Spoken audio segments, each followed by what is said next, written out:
There's a major sell-off in the stock market today with the Nasdaq down 5%, S&P 500 down 4%, and Dow 3.7% as investors are digesting the Liberation Day tariff announcement. It was worse than expected. These tariffs are wider, broader, and higher than feared. When Secretary Lutnick walked over to show Trump the reciprocal tariff chart, that's when the market really tanked yesterday in the futures. First of all, in my opinion, the column where it shows what these countries are charging us is grossed up and artificial, in my opinion. Yes, it obviously includes trade, unfair trade practices and currency manipulation and some overregulation in some countries hurting American companies. But this grossed up number is like when you go to a store to get clothes and they artificially gross up the number before the discounts. So investors are starting to think this is arbitrary in terms of the first column, what they're charging us, and then obviously what we're going to charge them.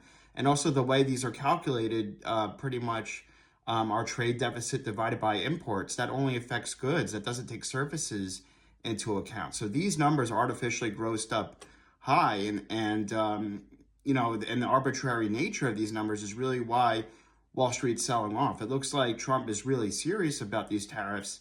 And he even made a comment, that these tariffs are non-negotiable.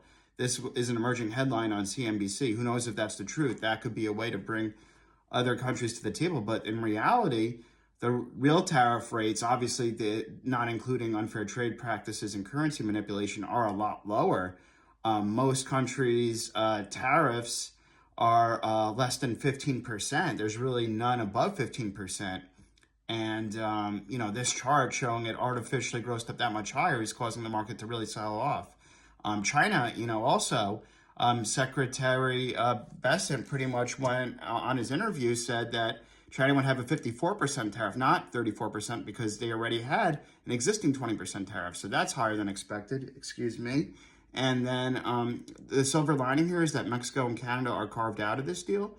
But something that Wall Street's not really looking at right now is that pharmaceuticals, semiconductors, lumber are not included in these reciprocal tariffs.